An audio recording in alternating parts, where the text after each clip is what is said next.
Olá, pessoal! Vamos iniciar o nosso conteúdo novo, então. Nosso conteúdo no módulo 13, anos de chumbo. Bom, vocês apresentaram um trabalho na última aula sobre os anos rebeldes, que ocorrem, né, na década de 1960. E aí, esse conteúdo que a gente vai estudar agora, ele ocorre nessa década, né, ele se passa nessa década, ele se inicia em 1964 e aí ele se prolonga por quase 40 anos no Brasil. Ok? Mas vamos voltar um pouquinho mais, voltar um pouquinho antes do nosso conteúdo. A gente estudou ali que após o suicídio de Vargas, quem assume a presidência do Brasil logo após é JK. E aí JK vai governar, vai permitir a entrada de capital estrangeiro no Brasil, né? Mas apesar do Brasil ele se modernizar muito com essa entrada de capital estrangeiro permitida por JK, o Brasil vai elevar sua dívida externa, e essa dívida externa, essa crise que o Brasil vai entrar por conta da elevação da dívida externa, vai resultar nos próximos governos seguintes, tanto do Jânio quanto do Jango, né? Bom, quando o JK termina o poder, né, termina o período de governo dele, quem é eleito presidente é o Jânio Quadros como presidente e o Jango como vice. O Jânio Quadros, né, pega o país em crise, né, e ele já é um político controverso, tem decisões meio estranhas para o período, né, e aí ele, de repente, ele resolve renunciar. Lembre-se, o Jânio Quadro, ele era um político conservador, apoiado pelos políticos conservadores, né? Pela UDN, militares conservadores e assim por diante. O Jango, ele era um político que ele era mais de esquerda, um político que era daqueles partidos que se originaram a partir de Getúlio Vargas. Então ele tinha ideias muito parecidas, né, mais nacionalistas, mais parecidas, muito parecidas, aliás, com o que o Vargas praticava, com a política de Vargas. Bom, quando o Jânio renuncia, não sei se vocês se lembram que a gente havia falado, o Jango, que era o seu vice, havia sido enviado por ele, a mando dele havia ido para a China, estava lá na China. Então o Jânio tinha feito isso de propósito, enviar o Jango para a China. Quando o Jânio renunciou, os militares e a UDN articulam uma forma de não permitir que Jango retorne para o Brasil. Então eles deixam um aviso para o Jango: se você retornar para o Brasil, você vai ser preso imediatamente. Você não poderá assumir o governo, já que Jango era o vice, né, com a renúncia de Jânio Quadro, ele deveria assumir, segundo a Constituição, ele deveria assumir o governo. Mas aí os militares, né, os militares que eram mais conservadores e a UDN articulam um movimento para que não permitir a volta, né, de Jango e que Jango assumisse o poder, porque eles enxergavam o Jango como um político mais ligado ao comunismo.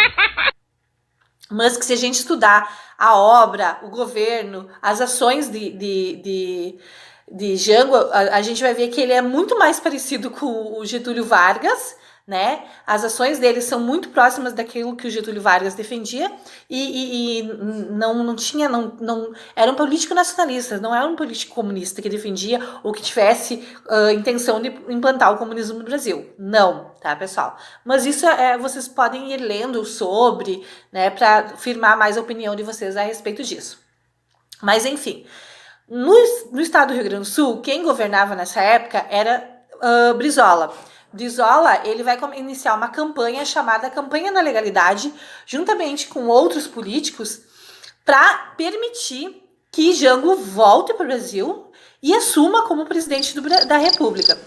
E aí, para isso, ele acaba apelando para o uso de armas. É uma rebelião, uma revolta para permitir que Jango retorne e assume o poder.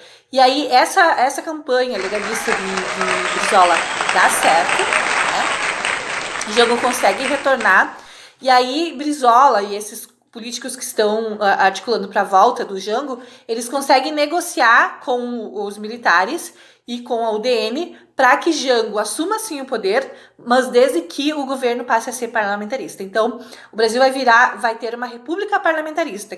O que significa uma república parlamentarista? O Jango vai assumir como presidente, mas quem governa, quem toma as decisões políticas é o parlamento. Ele não pode fazer nada sem que o parlamento permita. E aí ficou estipulado que em 1965, né, haveria um plebiscito onde a população ia decidir se permaneceria um parlamentarismo no Brasil ou se voltaria a um presidencialismo.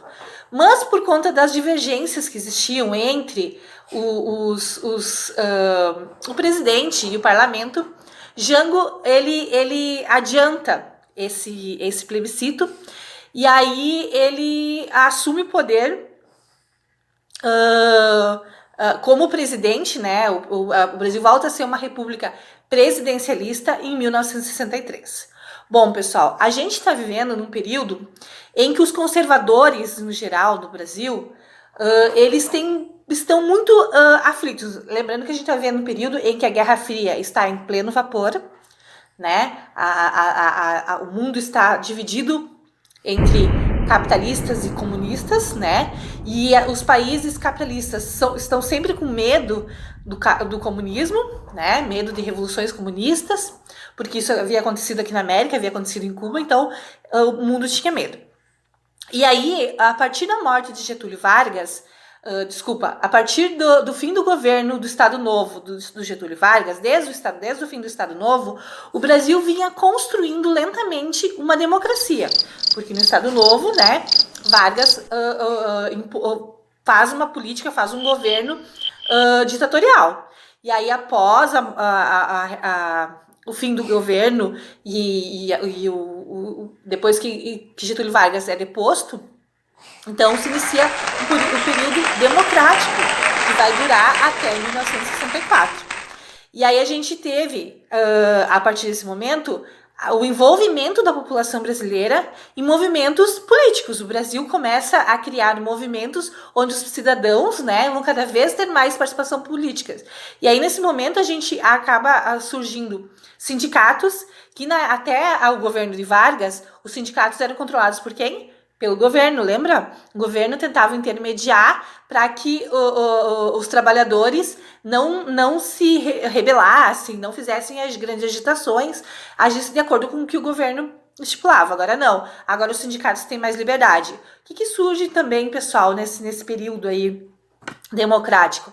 As ligas camponesas, que são como se fossem sindicatos camponeses, né, de trabalhadores rurais e trabalhadores da classe mais baixa, né? Trabalhadores rurais mais simples, mais pobres.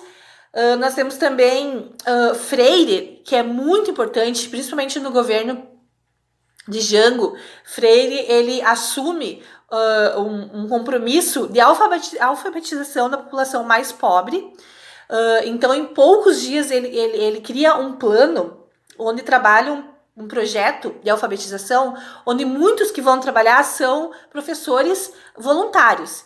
E esse projeto, ele faz com que os trabalhadores, eles em pouco tempo, eles consigam ser alfabetizados, mas além de alfabetizados, eles também aprendam o seu papel na participação política, né? Qual a sua importância, como eu devo agir como um cidadão, como um agente dentro do lugar onde eu vivo, como eu devo participar da política do meu país, como eu devo estar ciente e ser um cidadão consciente e participativo da política do meu país.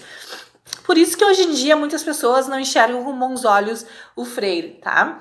Mas enfim, ele tem um papel bem importante e aí ele faz com que essas pessoas, além de se sentirem pessoas que agora têm acesso à escrita, à leitura, eles também passam a ter mais consciência sobre a política e o mundo político no Brasil, ok? Surgem também movimentos estudantis que são bem importantes para essa época, pessoal. A UDN, que são núcleos estudantis, né, organizações estudantis, e também tem o CPC, né, organizações estudantis que vão ser muito importantes, né? Onde os jovens estudantes brasileiros vão ter uma participação política muito importante nesse período, ok? Todos esses movimentos populares que estão surgindo vão apavorar quem, pessoal? Vão apavorar a população mais conservadora, os militares, os políticos mais conservadores desse período. Então, eles têm medo de tudo isso que está acontecendo, né? E estão receosos. E aí, Jango ainda assume como presidente mesmo, né? Agora assume o papel de presidente. E algumas atitudes de Jango já é visto como um político comunista pela mídia conservadora da época, pelos militares, pelos políticos, por boa parte dos empresários, porque lembre-se que Jango é nacionalista, assim como Vargas. Isso não é bem visto por muitos empresários naquela época, né? E aí, pelo parlamento, e aí o Jango, ele toma ainda, para piorar a situação, né? Ele toma algumas decisões que são consideradas bem radicais para a época e não é um período bom para ele tomar essas decisões, que são as reformas de base. Aqui, pessoal, no livro, na página 183, deem uma olhadinha o que são essas reformas de base, tá? Quais que são as propostas dessas reformas de base, tá? Bom, diante de tudo isso que está acontecendo, né? Diante dessas ações tomadas, dessas decisões tomadas por Jango, o que acontece? Os militares vão arquitetar uma revolução, um plano para tirar Jango do poder, e isso toma corpo, né? No dia 31 de março de 1964, e aí nesse período Jango vai ser deposto, destituído do poder, e os militares vão tomar o poder, e esse será o tema da nossa próxima aula, ok? Então, até a nossa próxima aula. Beijo para vocês!